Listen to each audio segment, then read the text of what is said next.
Talking to Volkan Oezdemir from Switzerland before UFC Stockholm and his fight against Ilir Latifi. Volkan, you had a rough patch in the last couple of months. After you won your first 3 UFC fights, you lost the next 3 ones against very tough opponents. Now you have another tough opponent, also a former teammate of yours. How do you feel before this fight in Stockholm? I feel great, thank you. Yeah, I had definitely a rough time because I'm coming off 3 losses, so this is my time of redemption, you know. Now I have to make things right.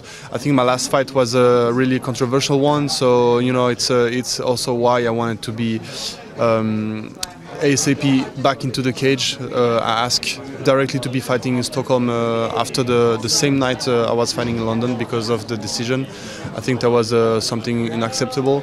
And then they proposed me to be fighting Ilir, you know. So you know, at the end of the day, I took the fight, even though Ilir and I trained together back in the day, and we have this friendly relationship going on. So you know, at the end of the day, we are just work colleague, and we're gonna be doing our best.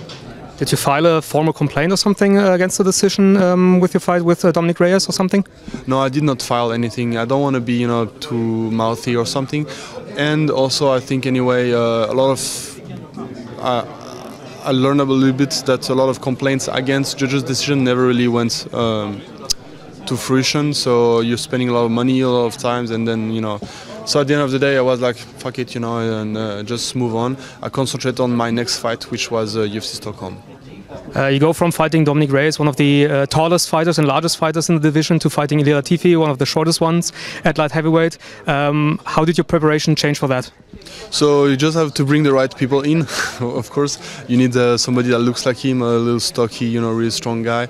And yeah, it's definitely a different fighter because I don't think Reyes was that strong. I don't feel any strength on his body, and I heard like Ilir from numerous people that he's probably one of the strongest guy in the division, maybe in the UFC. So it's definitely something different to be facing a guy like him, and you just gotta be ready with the right people. You had a very friendly handshake at the stare down, hugged a little bit.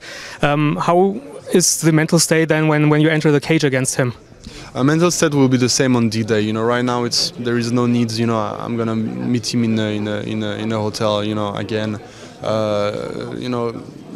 Meet him like everywhere. Like until the fight. So, he's still a friend. And until the D-Day, he's gonna be an opponent. In the cage. And for me, it's gonna be like the same. I'm gonna be okay with everything until D-Day, and then it's gonna be tunnel vision. I'm gonna have this tunnel vision, and it's gonna be emotionless when I fight him. You said in another interview that you got offered also Jimmy Manuwa and Ilir Latifi to fight here. Why did you choose Ilir? Because Manuwa beat him already, and pretty convincingly. And I think Ilir was the only next choice possible, for me. And then that's the choice I took. You also talked about your visa issues that prohibit you from traveling to the US.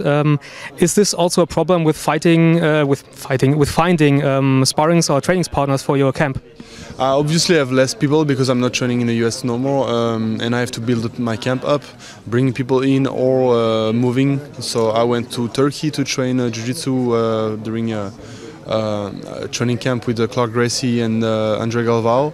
And then I went to Norway to train with some Greco-Roman wrestler also, like Martin Hamlet, which is a good prospect. So a lot of stuff to do, bring people in or travel. So it's just a little bit different, but at the end of the day, it does the work. When will these issues end? Do you know that? So the process is going on. So now we just have to wait. It's paperwork at the end of the day, and we filed after my fight in March, after my fight in London. So then he has to take 6 to 8 months. So it's just a matter of time now. How do you expect the crowd to be in the Ericsson Globe on Saturday? Against me? Yeah, I mean Ilir is from the country, obviously, so, and he's been fighting for so long, people know him, and I'm an outsider, so they're gonna be cheering for him, and it doesn't matter for me actually. So it doesn't motivate you more to silence the crowd on Saturday? Oh, it's gonna be delightful, you know. Like I heard a lot about when Gustafsson lost against Anthony Johnson in a huge crowd. You know, like how many people was it? Like 50,000 or something. Like that was the third biggest event in the UFC. I don't remember how much people it was, but you know, that was huge. So I think if I can pull off something like this, it's gonna be really nice. How will the fight end? Oh, by knockout, first round. Thank you very much. Thank you.